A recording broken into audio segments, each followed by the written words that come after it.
Hello, everybody, and welcome to another episode of the SHICHIDA Shining Stars podcast, a podcast where we address all the questions parents have about early childhood education.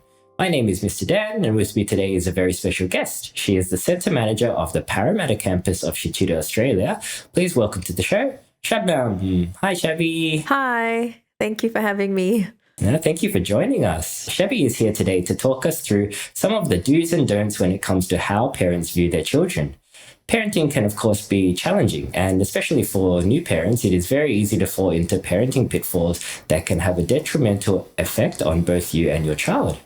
Making mistakes is inevitable. No parent is perfect, and it is through these mistakes that we learn how to be better. But hopefully by the end of this episode, we will all have a better understanding on how to view your child in a healthy and constructive way. So, Shabby, your kids are SHICHIDA kids, right? Yeah, that's right. So I have 3 boys and I've put them all through SHICHIDA. So when I started working here, I was fascinated by the philosophy. So as a mum, I thought, oh, wow, I would love this for my kids. And my eldest at the time was 4 years old. So I got him in just in time. And so he started when he was 4 and the others started quite younger. At the moment, my eldest is 10 years old. Middle child is turning 8 very soon, and my youngest is 6. So at the time, they were quite young when I started them, the younger two. And they've been coming to classes for the last 4 to 5 years, I would say. Once a week, they're coming to classes. And I can say honestly, I can see a lot of benefit with them coming to SHICHIDA. It's just a part of their life now. Recently, my eldest actually graduated last year. He finished and we had the graduation ceremony. It was wonderful. It was very lovely to see and see all the families coming together and just to see all that talent in one place as a mother and a teacher. It really made me feel happy.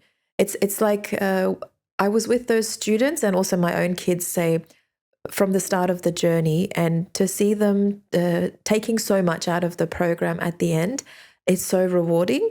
Yeah, so I'm really happy that I did find SHICHIDA when I did, and I was able to put in all 3 boys. Yeah, I'm really happy that you've had a positive experience with SHICHIDA.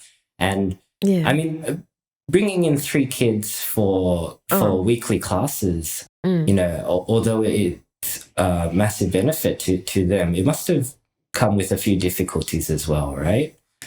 In terms of scheduling all that around their other activities. Did you ever find it difficult? Well, I mean, I wouldn't use the word difficult because just even as adults, if you really like something, if you really want to do something, you do your best to do it. So I would say it wasn't a difficulty, but it was more, we did have to overcome a few things in terms of scheduling. So we knew what we wanted. We wanted them to come to SHICHIDA on a Tuesday afternoon, for example. So it was more about working around schedule, who can bring them, etc. We worked hard to make that happen. We did do, say, for example, my husband and I both are full-time, but he is fortunate that he is more flexible with his work. So he could do the drop-off and I take over. Thinking back, the early years when the parents are still in the classroom, so he did have to be present. I would say, that was obviously something that we had to invest in. So we knew that, where it was going, that eventually they would be by themselves and they needed parents in the classroom at the early age. So he did have to change work schedule just a bit to be in the classroom. But overall, it was fine because in our mind, we knew this is what we wanted. So it wasn't really that. I wouldn't call it a difficulty, if you get what I mean. Yeah. I mean, like looking back on it and seeing how much it has benefited your family and your children, obviously you're happy with the investment in time that you've both had to put in. So that's great. Yeah. And I guess, at the end of the day, it is super rewarding to see your child go through the program and end up on the other side with this awesome graduation where they get to display everything that they've learned in the program and everything that they've gained in the program. And for you yourself as a parent, did you find that you learned a lot from the program itself? Oh, yeah, 100%. Honestly, I cannot imagine how much I would feel in the dark if I didn't have SHICHIDA, because it has so much structure and reassurance that it can give parents. And it's a different way of viewing. So it's not stressful. It just makes you realize that your child is a child, and how should you educate your child that will suit them, not suit our needs or our wants, if that makes sense. It made me respect that every child is different. It made me realize that they each have their own potential in different areas. They don't have to all be the same. I learned so much, honestly, from what the curriculum, the philosophy can teach these kids. They're like little mini adults in a way. So they're going to be our future, right? So yeah, the significance of early education is mind-blowing. Every child's mind is a treasure that we have to look after. In order to look after our world, we have to, make sure that these kids grow up right. And that's what Shichida does. It instills that into these children, into the parents, to have, better societies, better communities in the future. Yeah, 100%. I love the way that you've put that, Shabby. And you've really hit the nail on the head in terms of our two biggest goals at Shichida is, of course, to develop the children's love of learning and help them, make the most out of their abilities and get the best future for themselves, but also to educate parents and give them the kind of tools that they need to guide their children throughout their lifelong learning journey. Because as you said, you are so uncertain as a parent, especially as a new parent. Nobody gives you a guidebook when you have your child. Yes. So, it is a big goal of ours to, give parents a bit more confidence in their abilities to become their child's first and best teacher.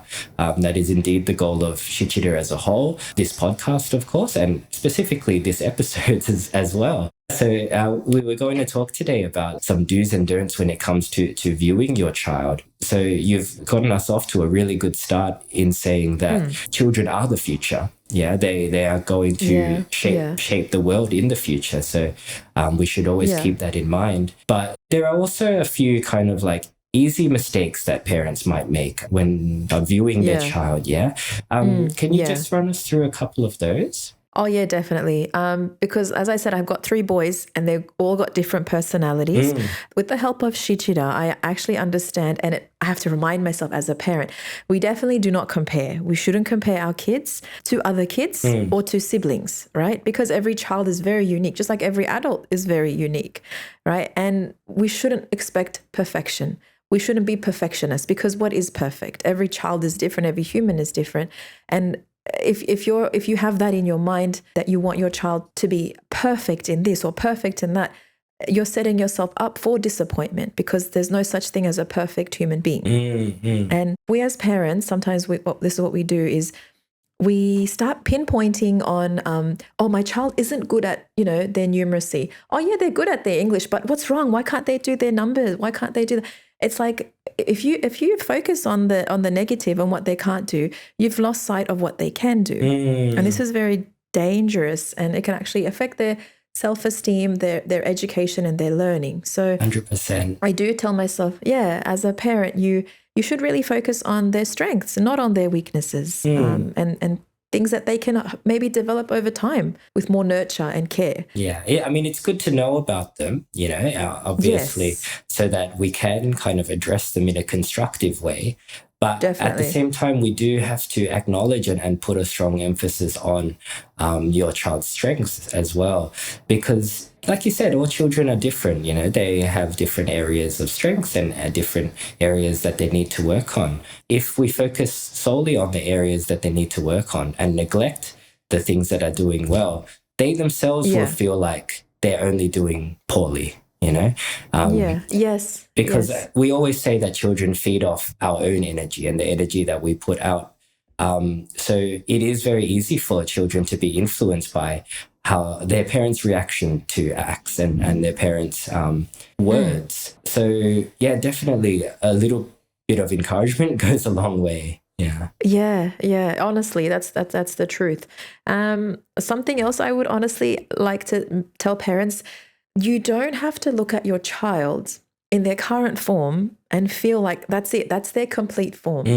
Because they're, like I said, and I always use this phrase, they're mini adults. So they've still got lots of time to grow and develop and find their personality, find their character, find their likes and dislikes. If you look at your child and say, oh no, my child is not going to be successful in this, or my child will never know how to dance or draw, looking at them when they're 2 or 5 or 7 Yeah. when you put it in words, it's like, really, is that what I'm doing? But yeah, that's what some parents we do. We shouldn't do that, we shouldn't look at that as their complete form. As adults, we're always changing and growing. So, why not our kids? Yeah, especially children, because they change so quickly. Every day almost they have something different going on, right? Exactly. It is very much like a time of change and a time of growth. We always say, especially the 0 to 3-year-old period is the golden period, where there's just massive brain development going on. So every day will bring new teachings and new experience to them. Yeah, so definitely like when you're viewing your child, just understanding that, this is just the very start of their lifelong learning journey. Yeah. And they'll continue to grow just as adults as we continue to grow and develop. So just understanding that as well just gives people, more of a peace of mind. Yeah. Yeah. And one more thing, sorry, I could go on and on, but there is this thing where because as parents, we want the best for our child, whether it comes to their food, the clothing they wear, and even like academically, right? But sometimes when we do fall in that trap, we become obsessed with academia as though that is it. It is the end. And it doesn't matter if my child is a fabulous musician or a fabulous artist, but they're not getting the marks I want them to get in their literacy and their numeracy and things like that. And automatically we feel like that's a fail. Right. But we shouldn't, I don't think we should place a child's strengths solely on their academic development, because every child is different. I mean, the world needs a variety of personalities and strengths, and we need different people. We don't want everyone to be the same, right? Isn't that what we always promote, like diversity? We just want diversity. So if you do put a high priority on your child's academia over anything else, then you're actually going to make their learning, their education in life very, very unhealthy. I want to emphasize that point as well. 100%. I think, this kind of mentality is changing in the world as well. I feel like when I was growing up and going to school, it was much more academia focused. But these days, I think, people acknowledge the importance of EQ as well. So emotional intelligence. And the part that plays in learning and also in the world as a whole, which we will talk about in a later episode with Tazzy. But what you said about diversity and encouraging kids' natural talents, even if those talents aren't specific towards academia, like you said, some children might be musically gifted, some children might lean towards athletics and sports. Yeah. So recognizing the natural talent in your children and nurturing it in a positive way will let them, get the most out of their life. I think that's the thing about early learning programs like SHICHIDA, a lot of the time, parents might come to us because they're looking for something to compensate for their child's perceived areas of weaknesses. So like, for example, my child can't do math. I need to find a program for him or her that, will get her to the mathematical standard that we need them to be. But SHICHIDA is not really for that. Obviously going to SHICHIDA will help in terms of developing their confidence and giving them fundamental skills. Yes. But it is also about letting your child find a passion for learning. And I think that's something that is lost if we are just constantly drilling them and trying to kind of hammer out any perceived weaknesses, I like the way you put it. Like, that's true. But in terms of ways to view your children, you've touched on so many good points there, Shabby. Do you have any other advice to give to parents as a mother of 3 children yourself and as a teacher at SHICHIDA? Yeah, definitely. We do end every class in SHICHIDA when there's parents in the classroom to give a big hug to mum and dad or grandma, grandpa in the classroom. I really, really love that because I feel like at the end of the day, the most important thing you can give your child is love. So if you give them happiness, love, that's the best way that they will take education in very, very naturally. So you want to always be their cheerleaders, their supporters in life. And they will be able to become the best human beings they can be through that. So we should never ever have learning and knowledge and education seen as a burden or as like anything negative. It should be loving, and it should be a time to bond with your child, because you're teaching them. We introduce these kids into the world. We want to teach them the world, do it in a loving way, and you'll benefit your child emotionally, physically, intellectually, in every way if you do balance that love, strictness, and trust with your child in day-to-day living. That's what I would say. Amazing. Thank you so much, Shabby. Thank you. And thank you for your time today. This was very helpful advice, and it is also just super easy to implement as well. So thank you for that. No, thank you for having me, Dan. But remember, everybody, your baby is learning and absorbing information from day one, so it's never too early to start supporting their learning. The SHICHIDA program is a weekly 50-minute learning program that uses fun, brain-boosting techniques for children aged 0 to 9. Each class accelerates your child's development by providing the vital elements for them to thrive and excel.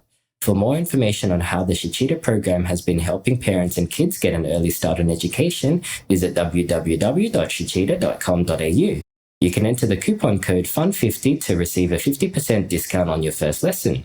Alternatively, you can follow us on Instagram at SHICHIDA Australia. You can join our Facebook group to be part of the conversation, or you can subscribe to our YouTube channel to get instant access to a wealth of parenting and early childhood education videos. Please join us next week as we invite Marcel, the Centre Manager of our Doncaster campus, on to talk about how parents can become their child's first and best teacher. Thank you so much for listening, and thank you again, Shabby, for joining us. Thank you so much for having me. Until next time, bye-bye.